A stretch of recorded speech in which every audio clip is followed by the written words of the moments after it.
And now we crack the... There we go. So now we'll have video record of whether I can competently pour a beer. We have much video record of whether Sarah can competently pour beer or not. Well, hey, it's the return of beer. This is nice. It is the return of... Did you have a beerless episode? Or multiple beerless episodes? Well, Father Roger was gone. My co-parts neither drink, which is very admirable of them, but Sarah was lost and... I'm so disoriented. Isolated. And sober. Okay, welcome back to Left Footers. My name is Sarah Dimitri. This is... Father Roger. And this is... Hi, I'm Brett. Yeah, and we're super excited to be together again. Father Roger has been gone to the boonies of Alberta. They're mine. They're not. They're lovely. Yes, they are. Yeah. In Stettler. Yep. What have you been up to there? The typical pastoral thing, slaying dragons, monsters, the type. Right. You don't see any dragons and monsters, right? Around? No, I haven't seen any You're welcome. dragons or monsters. I feel like there's a logical fallacy in there somewhere. Good. And we're excited to see you back more Excited frequently. to be back. We're excited. I'm excited because we've reignited the original hosts and the true socializing. Indeed. Proper Catholic socializing.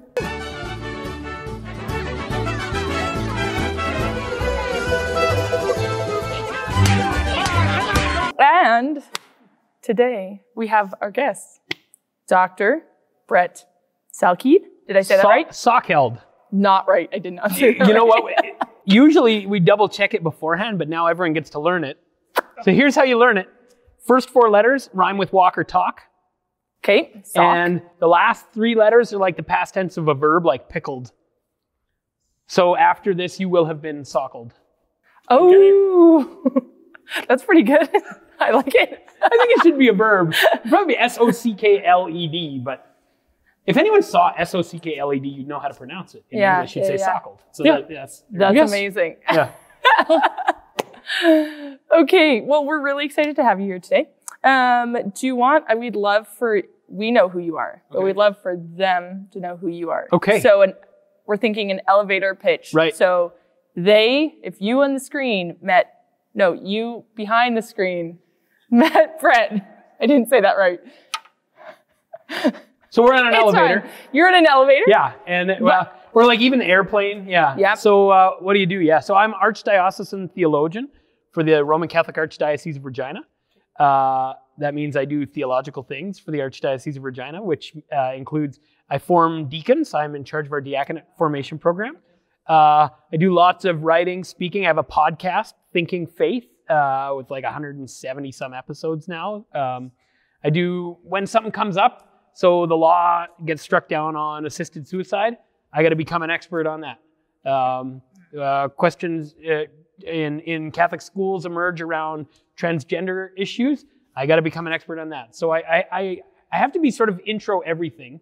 I do lots of speaking and teaching.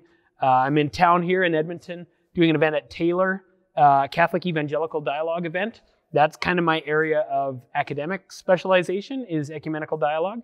And so I've written some books on Catholic topics where Catholics and evangelicals have historically disagreed, one on purgatory, and today we'll talk about transubstantiation. So this just came out in November. Pretty cool. Something Catholics and Protestants have historically not seen eye to eye on. So yeah, those are some of the things I do. Okay, so that's what you do, but who are you? Okay. Who am I? Yeah. I'm a husband and father. Our 7th child, Martha, was born. Congratulations. She's like 3 weeks old today. Oh, that's great. So hi, Martha. Little Martha Rose. Congrats. Yeah, thank you. And my oldest turned 13 yesterday, so I now have a teenager. Wow. And he's great so far, but I've been warned. Well, I can help you drink to that. You know what? There's so much we can talk about because we actually have a theologian here. And I miss this. I really do miss this from seminary. Wait. I forgot to ask a question. Oh. What is theology? Okay. Oh. Well, let's start at the... Sure. Yeah, so actually, this is going to come in handy later. So faith, the simplest definition is faith seeking understanding. So things that we believe by faith are not immune to reason. Sometimes we know things because someone we trust told us something or whatever that we haven't sort of sorted out ourselves. Just some things you can't actually sort out by yourself, like, does the world exist or is this all a dream? Like, you can't get to the bottom of that. There's certain things you got to take on faith, but once you take them on faith, and if you take Christian revelation on faith, your reason is left turned on, and you engage with your reason the claims that you hear by faith. And so later we're going to see we have a claim about the Eucharist, that Christ is really present. We try to understand with our reason what that can mean. Sometimes that means saying what it doesn't mean, right? Because sometimes we have false understandings. So transubstantiation is an example of faith-seeking understanding. It's an example of theology applied to a belief, a Catholic belief. In this case, a Catholic belief. Very cool. So yeah, that's what I do. So I apply reason to faith. That's my day job. Which is so important right now. It's a great gig. I get to talk about things I find interesting like all the time. Well, you get paid for it. And I get paid for it. Yeah. So have you seen the Francis Chan video from a couple weeks ago? Yeah. So I didn't know who Francis Chan was. Neither did I. Okay. So this is going to be a great question. If you don't know who Francis Chan, so Francis Chan is like evangelical kind of mega pastor, although a different kind of mega pastor, because he kind of left the mega pastor to do more community, neighborhood-based, non-mega pastoring. Yep. But anyways, evangelical, right? Prominent, has a following across North America. Preached a sermon that he posted, I think, on January 6th, where he's like, guys, do you know that for like 1,500 years, Christians put their focus when they came together at worship on the altar, and they thought Jesus was really present. And 500 years ago, some of us moved the altar and put a pulpit there and put guys like me in the middle. Yeah. And he's like, maybe if Jesus said, this is my, I don't know if he said about this is my body, but maybe if Jesus made this the center of our worship, we need to think about that. And he's created like quite a stir. Absolutely. I didn't know that for the first 1,500 years of church history, everyone saw it as the literal body and blood of Christ. And it wasn't until 500 years ago that someone popularized a thought that it's just a symbol and nothing more. I didn't know that. I thought, wow, well, that's something to consider. You know what? I sort of like, when I saw it, it was just like the guy independently discovered the wheel. That was sort of that wake, that moment for me. It's because, okay, this is how my mind works. I have seen too much History Channel, and I hate the argument that just because we can't explain it must mean aliens. From the show Aliens, like just because you have pyramids from different parts of the world doesn't mean that you had an alien influence. Right. People can come to this through reason and through their own study by themselves to, these shapes or to the invention of the wheel independently. And so one has to ask the question, what if Noah was one of the extraterrestrials? And this was like this moment for me of like, yeah, he independently found the truth that we take for granted as Catholics. Right. And that's the video, sort of amazing. Yeah. And the video is really cool because he's in the middle of the discovery as he's sharing it. Like, a bunch of Catholics watch the video and are like, maybe he'll become Catholic, but that's not what he's telling the world. He's just telling like, I discovered this thing. And it's something we've known. Right. And sometimes those people become Catholic, but sometimes they introduce something like that to a Protestant audience that needs to hear it. Yep. Right? So there's more than one good outcome, from someone like Francis Chan getting interested in the real presence. Right? Oh, absolutely. Yeah. I would love it if one day in our country here in the U.S., people understood the body of Christ, that they were just a part of it, and they got excited to gather and partake of the body and blood of Christ. So when we were talking, we said we believed in, as Catholics, we believe in the real presence. Right. But what is the real really mean? Yeah. No, that's good. We like get the presence, but the real. right. We get in trouble because our adjectives or our adverbs, like really is an adverb, right? Christ is really present. Well, we like to throw around lots of adverbs that don't have what I would call like a theological pedigree. So people say maybe Christ is physically present or Christ is literally present. The Pew study, which purported to show that only about a third of Catholics believe in real presence, asked if they thought Christ was actually present. Now, all these terms are actually quite undefined theologically and may or may not be true depending what you mean by them. But the church has said Christ is really, truly, and substantially present. We'll talk a lot, if we're talking about transubstantiation, we'll talk about substantially. But really, if you're a materialist, right, and lots of people, even without thinking that they're materialists, if you soak up the atmosphere you live in a bit and you think like a materialist sometimes, you think that really must mean in some way at a physical, material level. And transubstantiation actually emerges as a way of saying how something can be really, really, really real without it being at the material or physical level. So in Catholic theology, the adverb really has a very precise meaning, which is to say, Christ is present because of God's action. So the other possibility is we all get together and we agree to call something a certain thing and to treat it accordingly. So we do that with our national flag. As a community of humans, we take a shape and some colors and we imbue them with meaning, and it's not nothing. Like if you get upset when someone burns or tramples a flag, that's a real thing because it is the conviction and symbol of a community. But the fact is that we're the ones who've imbued it with meaning and made it to be the kind of thing it is. And humans do this all the time. And some people have thought that's what's going on at the Eucharist, is we all get together and kind of assign the meaning to this thing and then celebrate accordingly. And what the church has meant by real presence is that God is the one who assigns the meaning to the thing and makes it to be what it is. And that's super important because if we're the ones who do it, then it's not a gift. Then it comes to sort of saving ourselves, right? We produce this stuff. But can't I gift myself, my own Christmas present? Can't I gift myself something nice and like this little pen or whatever? Avocado! Thanks! Yeah, I think we all know that it's not quite the same thing, right? The same thing. I mean, there are ways in which, doing these community actions of meaning making are not bad or wrong. It's just saying that this is something more than that, right? This is a deeper level of reality that only God has access to.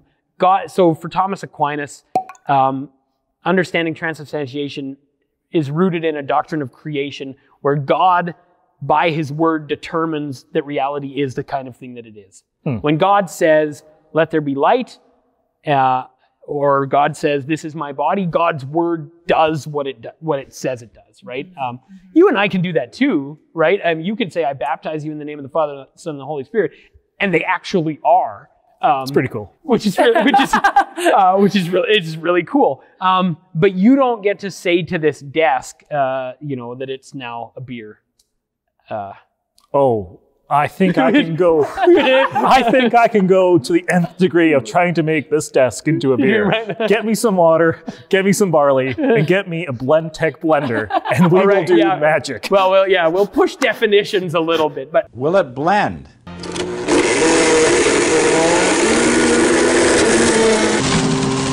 Anyways, I mean, the basic point is, really present means God is the actor. That's I think when you get down to brass tacks, that's the key thing, is that God is the one making the thing to be what it is. Right. Okay, and so just for clarification, we're talking about the Eucharist. And so the Eucharist is what in our faith? Like just a basic example. So if we have people listening or watching that are like, this sounds great so far, but I kind of got lost in what transubstantiation is, what the real presence is, what is in the basis of our Catholic faith. Source and summit is the Eucharist. But what is that? Yeah, so, I mean, the place where a Catholic encounters the faith most directly and if you go to church with any regularity, most commonly is in the celebration of the Eucharist. We have other kinds of celebrations, but the main thing we do at least every Sunday, but you could actually go every day, is encounter Christ in the Eucharist. So at the Last Supper, Jesus says, do this in remembrance of me. He gives his disciples a commission that this is how the community will gather, and this will be the basic practice that forms that community into the kind of thing it is. And so it is just a central thing where, and you use the language of source and summit. It's the high point, the summit, but it's also where we draw our strength, right? It's food. Yeah. It's food. So what is food? Well, a couple things. Food gives you energy, gives you nourishment, so your body can function. It also, food is actually how you make a body. If you think, right? Like, what's your body made out of? What did you make it with? Lay's potato chips? With Lay's, 90% Lay's potato chips. Right? So I got, that's why I'm so salty. I got 7 kids. I go to the grocery store. I have an obscene grocery bill, right? Like they're the dollar signs in their eyes when I come up and I'm unloading 2 carts and I'm watching all like the produce and the bread and whatever go by. And in my mind, I'm like, that will all be turned into children. Like that's what happens to the food. I love it. That's great. Is it right? Food becomes bodies. Yep. That's what you do with it, right? So if Christ wants to feed his body, the church, and make it into a body, you got to feed it. That's what you do with a body, or it doesn't last, right? Yeah. I love that. And so that's one way of thinking about why the Eucharist is so central. Is if the church is a body, you got to feed it. Yeah. And then the next step is, well, what do you feed it with? And Christ at the Last Supper says, "This is my body." Yeah. Right. So he's using what at one point were bread and wine, and what we might call the elements of bread and wine, or we have different ways of talking about it to acknowledge that something real has changed. He uses that as a way to convey the gift of himself.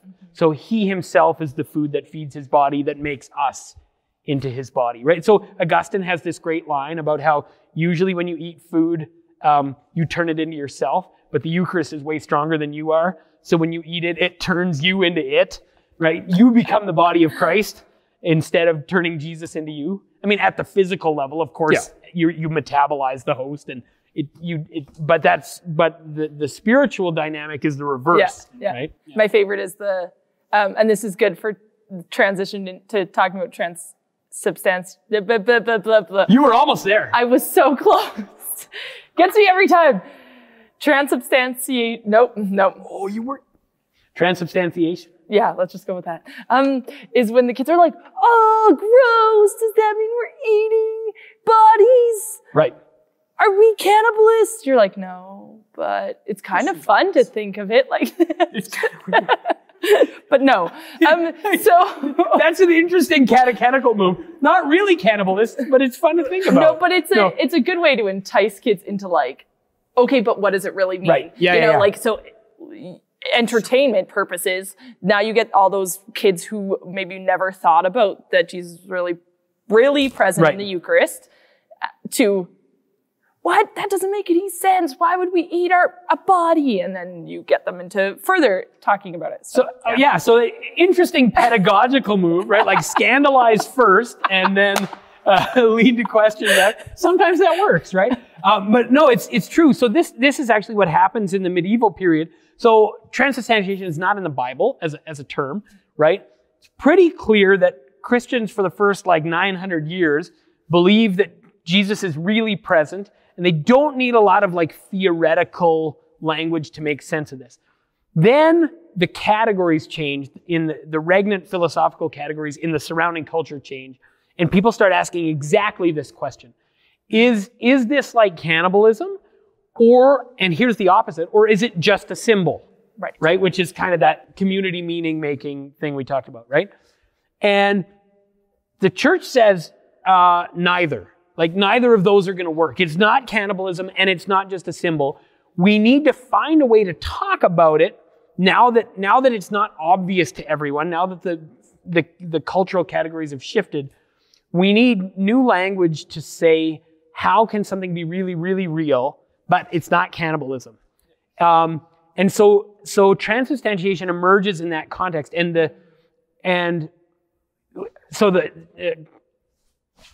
pardon me. Oh, that's time for more beer. Exactly. Before you start on this story, have a drink.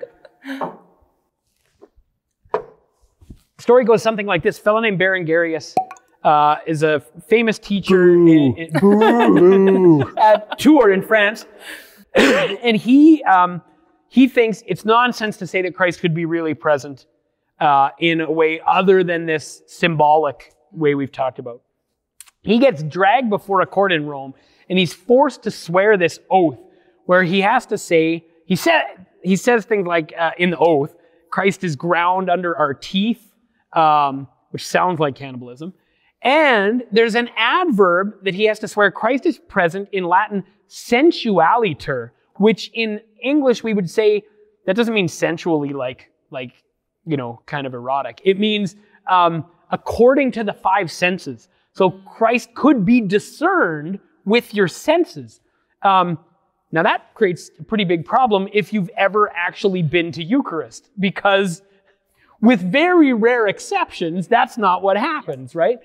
So then that leads to this strange move, which is we must be deceived. So there's a kind of a veil, like Christ is present sensualiter, but we don't have access to it because to keep us from being disgusted by encountering raw flesh, it's sort of a veil put over it to protect us. Well, this is just not how the church has thought or talked about the Eucharist for, at this point, it's like 1,100 years. So Berengarius goes back home, takes back the oath. Recants. I was going to say recounts, but no, he recants the oath, says it was sworn under duress, which historians think that's actually probably true. But I mean, who hasn't sworn under duress? Yeah. Come on.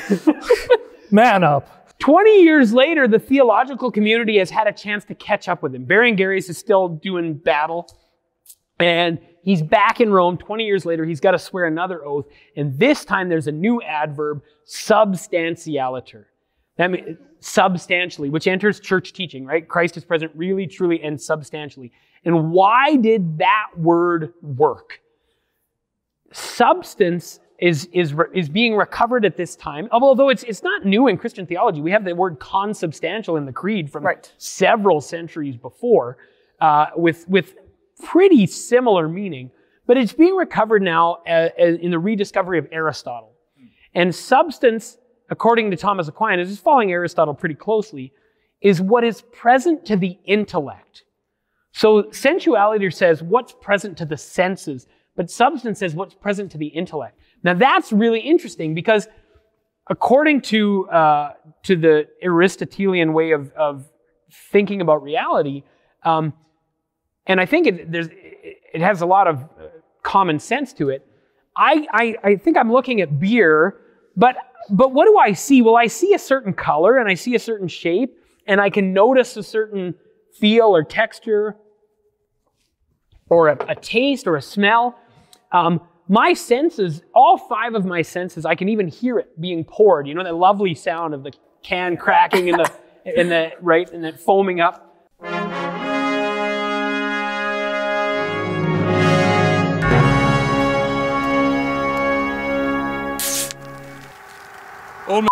I can encounter it with all five of my senses, but it's my intellect that synthesizes the data from my senses and says beer. I never encounter beer directly with my senses. I encounter the color of beer, the smell of beer, the taste of beer, the sound of beer being poured, but I only synthesize that data with my intellect and recognize that this kind of thing is beer. And when I do that, I'm saying the substance of the thing is beer. So substance is present to the intellect, and it's more real than some of the other stuff. The color could change a bit, or it could, beer can be thicker or more watery. It can be darker or lighter. It could, all kinds of those things can change, and it's still beer. So there's a way in which that reality that's present to the intellect is more real, and that made substance the perfect category because the church wanted to say, this is really, really, really real, and it's not physical or material. And so after substance took hold, it was only a generation before we had the word transubstantiation, which literally just means a change of substance. Substances change all the time, by the way. You and I can change substances. If I light this desk on fire, I can change it from well, let's imagine it's real wood. I can't tell if it is, but right, if it was wood, I can change it from wood to ashes and smoke and whatever else. But when I do that, I'm also changing the form in which the matter is organized. So we generally call that a transformation. In this language game, transformation is a natural thing. Things transform all the time. Right. Transubstantiation is not a natural thing. Only God can change the substance without the accompanying changes of accidents and form and whatever else. So it's a unique thing. There's no other cases of transubstantiation in creation. So I can't just take on some bread, put it on the altar, leave the church, come back, and all of a sudden it's Jesus. No, there's only... Darn it. No, and you can't. And you also, there's a certain context that's required. They would ask us in the medieval time, right? Father Roger's walking past the bakery, trying to remember the words of consecration. He's on his way to Mass. He wants to make sure he doesn't forget what to say. He walks by, he says, Hoc est enim corpus meum, right? This is my body. And accidentally transubstantiates all the goods in the bakery, right? Like, they say, actually, that's not how it works. That actually is such a funny example. The medievals are great. If you read them, they have the best. They also have the question about the mouse in the tabernacle. The mouse. So, quid sumit mus? What happens if the mouse consumes the Eucharist because he got in the tabernacle, right? Church mouse. Church mouse. Yeah. So it seems like Robin Hood. I love that cartoon. Yes, I love it. By the way, okay, total aside, Robin Hood is the most Christian of the Disney cartoons. Absolutely. That's true. Yeah. Now, we could have another episode on that, but we're all agreed. Robin Hood. Okay. Oh, give it to him, give it to him, give it to him, friar. But the mouse in the tabernacle, you think, oh, those medieval people, they're, concerned about all this little minutiae, whatever. But it's actually, if you think about it, it's a limit question that gives you categories for thinking about the basic problem. Absolutely. And that's why they ask these, Father Roger walks past a bakery, or what happens if a mouse eats the host? If the mouse eats the host, the answer goes in Thomas. He eats Christ accidentally, but not substantially, because a mouse does not have the mental equipment to perceive what's going on. Okay. Can I baptize Baby Yoda? This has been Father Harrison on Twitter. Exactly. And you know what? I think I could, because I did read also Brother Guy Consolmagno's book. Yes. Would you baptize an extraterrestrial? Would you baptize an extraterrestrial? You know what? If they asked for it, possibly. Possibly. Yeah, so, there's a handful of consideration. There's data you would need to know that we don't have in the hypothetical. Absolutely. Are they in a condition of original sin? We don't know. Well, we don't know, but from what we can see from the expanded universe of Star Wars, probably because of the interplay between Jedi and the Sith. So I would say potentially yes. Yoda has to fight his dark side at all times. Right. He can't just be pure good Yoda. He's always battling the evil inclinations within his own heart.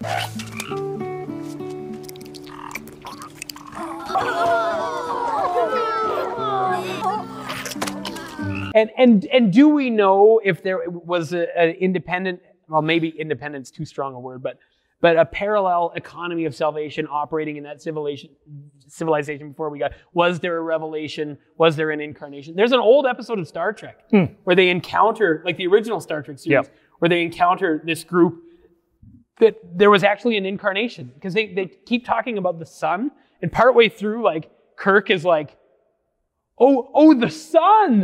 Not the Son, but the Son, right? Like the second person of the Trinity in Star Trek. They're like, So then I'm a little bit concerned, because that almost edges towards like Mormonism. And I'm like, see, there's a little bit of a problem there too. Well, I know, sorry. But anyways, there's data we need to know. Absolutely. Sorry. Let's go back to I don't think I'm nerdy enough for this. Wow. This is great. No, you guys did it. No, you guys were just so into we were it. That was nerding great. out. That was great. You're great. Okay. Getting back to the topic of the day. I'm back, baby. Okay, so we transubstantiate. I'm never going to get it, transubstantiation. Hey! In the Catholic Church. But I would really like to know, like, what your view is on unity and how we bring that together and how we talk to our brethren of other Christian forms and all that sort of jazz about Eucharist. So, so I started working on this because I was looking for a topic that Catholics and Protestants disagree about to try seek some clarity, right? Well, you found it. So there's one.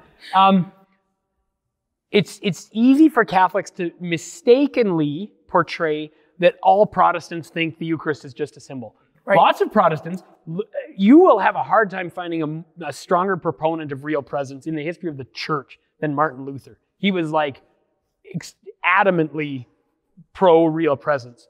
In fact, the Reformation splits early on because the Swiss reformers and the Lutherans can't agree on real presence. Because for Luther, Jesus said, "This is my body," and that's you. Wow, you have the Word of God. You can't hide from that. Lots of Anglicans have a sense of real presence. Of course, we know the Orthodox. But even some other Protestant groups, since the ecumenical movement sort of got going in earnest, or after the Catholic Church joined it after Vatican II about 50 years ago, there was remarkable agreement on real presence pretty quickly. Like with Lutherans in 5 or 6 or 7 years, with Anglicans didn't take a whole lot longer, though there was a lengthy clarification process of the Vatican that took about 20 years before the Vatican said no further study is needed. That's where we stand with Anglicans on real presence. Okay. Is that the agreement is satisfying enough that we don't need to study further.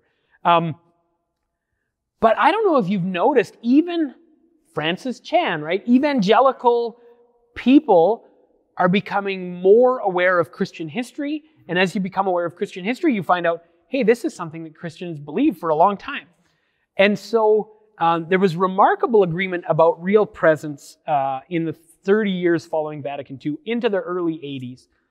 And then it kind of stalled out. And my assessment was that one of the places it stalled was transubstantiation had been sort of shuffled aside as too controversial, too loaded a topic. Let's deal with real presence without transubstantiation. And we made significant progress there, but then the question arose. So in the Roman Catholic Anglican, here's a great example. They issued this document, and the Anglicans said, that sounds great unless you're trying to sneak transubstantiation in the back door. And the Catholics said, that sounds great unless you're trying to scuttle transubstantiation. So my suggestion in the intro to the book is people needed to see this tackled head on. Mm-hmm. Yeah. And so what I've tried to show here is that the basic work that transubstantiation does, trying to say that God is really the actor and this is really real and it's not material or cannibalistic, is actually the work that everyone is trying to do. That's what Calvin was trying to do, and lots of Catholics are not satisfied with his articulation. But I don't think there's any denying that he was trying to say Christ is really present, God is really the actor, the grace of the Holy Spirit is really active through this, but it's not material or cannibalistic or whatever. And so in the book, I kind of commend the doctrine of transubstantiation to the ecumenical community, saying, this is what we're all trying to do. And if we understand what Thomas achieved, and not, some pop version of it or some caricature of it, I think he actually did a really good job that we could learn from as an ecumenical community. And I've been actually really gratified that even on the back of the book, I got 2 Protestant theologians giving an endorsement, and not saying everyone, sign up whole hog, but saying this is worthy of our consideration. This is right. Transubstantiation might not be the thing we thought it was. Maybe it's worth a second look. Maybe it is a tool that can help Christians together say what we want to say about the Eucharist, that God is the actor, that Christ is really present. It's not just community symbol making, but it's not material, it's not cannibalism, it's not, and it deals with a lot of really particular questions that the reformers fought about, questions about what happens if a sinner takes it, or a non-believer, or they didn't argue about the mouse, but they kind of fell apart on these things because, how much should be rooted in the thing itself and how much should be rooted in the intention of the person approaching. And Thomas had sifted that out, saying, on the one hand, Christ is really present, and on the other hand, you might not have your antenna tuned to the right frequency to pick it up. But that doesn't mean it's not there. Right. Right? And so it allowed a way of saying it's really there without leading to certain conclusions that nobody wants, which is that, that animals or ignorant people are just accidentally consuming Christ in a kind of physical way, or, weird stuff like that, right? Yeah. Okay, so I have a quick question, more practical question. Okay. Hypothetically, a lay person, so someone that's not religious and just someone like me. Okay. Hypothetically,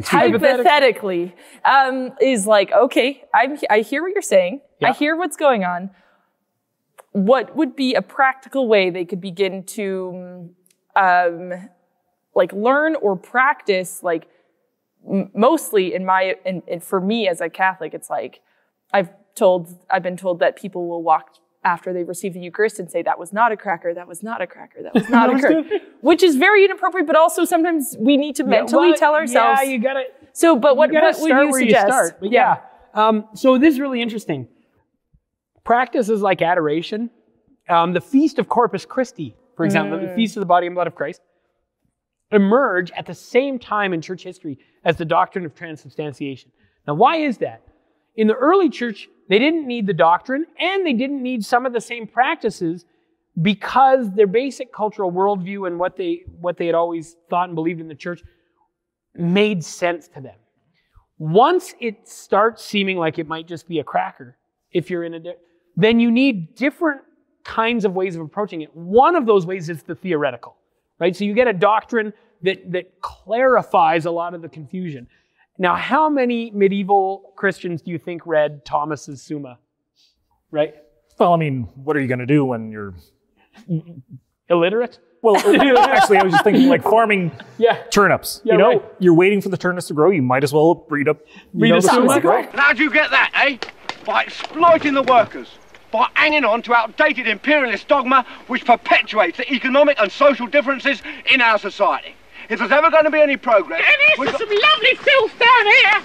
Except we're not universally literate, but what we do, Thomas Aquinas writes the office for the Feast of Corpus Christi.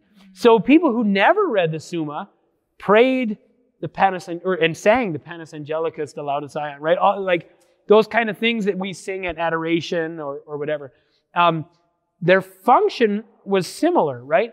They're trying to communicate to people what's really going on here. And most people aren't going to do it at the level of high theory. And so they have to do it at the level of practice. And I mean, there's great theology in those offices as well. And you could do a comparison between the theology in the hymnody and in the Summa. But one is for popular consumption, right? But it goes along with practices of benediction, adoration, Eucharistic processions. All those things emerge around this time in church history as a way of reinforcing what we believe about the mystery of the Eucharist in a culture that didn't have other ways. And now we're in the same situation, right? Our culture is basically not in a place to sort of take this at face value. Oh, this is obvious that it's Jesus.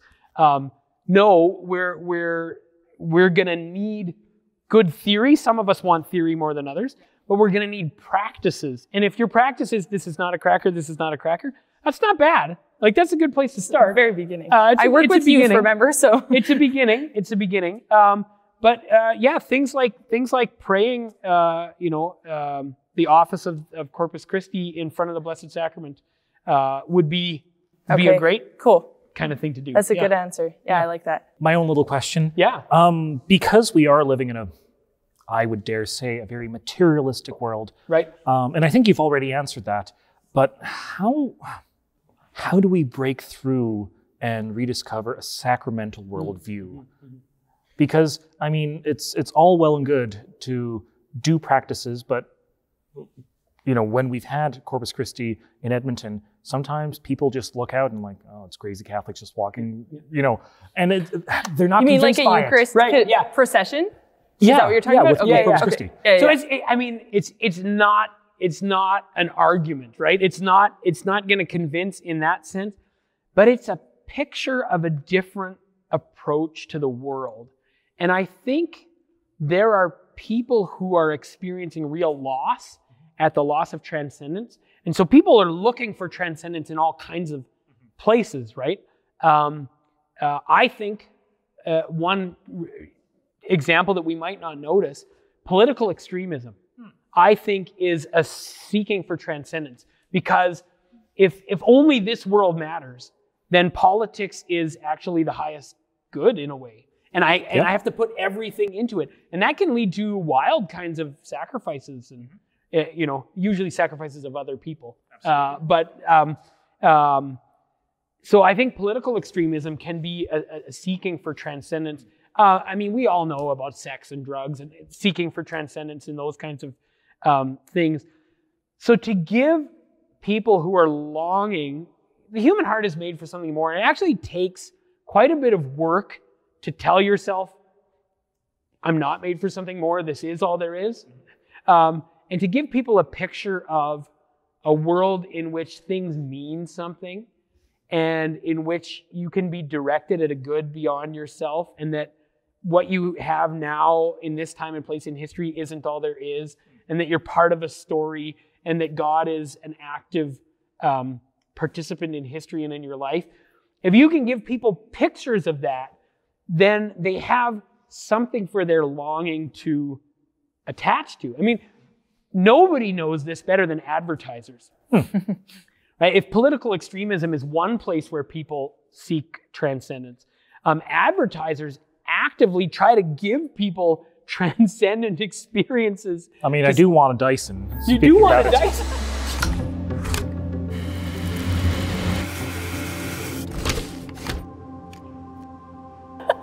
Have you ever got a hamburger that looks like the hamburger on a billboard?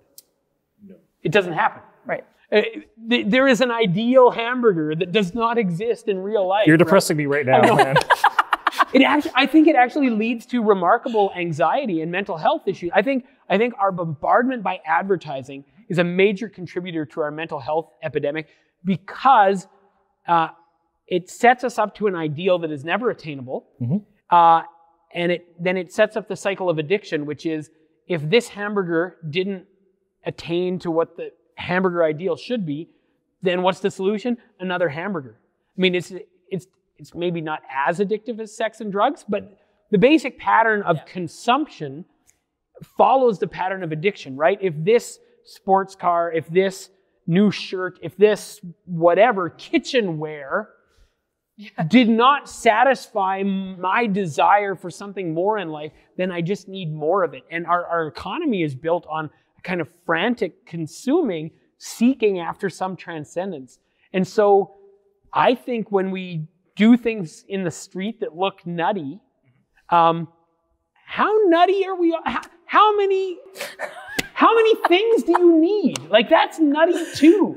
But that's a pursuit of transcendence. So give them a picture of a different approach to transcendence. And what does Jesus say? Like, this will satisfy. You eat other stuff, you drink other stuff, you'll be hungry and thirsty again later. Like, that's the logic. Yeah. But this is satisfying, right? So I think we can give people a picture of transcendence that's oriented to a true transcendence. Because we're all, even the atheists among us, we're chasing something. Mm-hmm. That's all great points. Something to think about for sure. Okay, so well, thanks for coming. But before we end, where can they find you, your book, that sort of stuff? Oh yeah, awesome. Yeah, so I am. The book is Transubstantiation: Theology, History, and Christian Unity. Came out from Baker Academic. I like to recommend, go to your local Catholic or Christian bookstore. Support those people. If you want to buy it online, I recommend going to Baker Academic's website. It supports publishers and authors who actually get a cut of the funds when you buy it through those kinds of channels. Yeah. So if you can, get it through those kinds of channels. I have other books you can find, one on purgatory, a dating book, How Far Can We Go? A Catholic Guide to Sex and Dating. If you want to follow me, I have a podcast, Thinking Faith, ! With Deacon Eric Gurash. It's on all the podcast places, Spotify, iTunes. We take questions in the podcast, so if you want to hear me talk about any particular thing, email the podcast. Very good. I listened to maybe too many before I came here. Okay, good. Yeah, so those are a few places you can find me. Well, thank you for the very substantive conversation here. There we go. Thank you for joining us this episode. Please like and subscribe, and that's it. I have nothing else to add. Cheers. Cheers to you.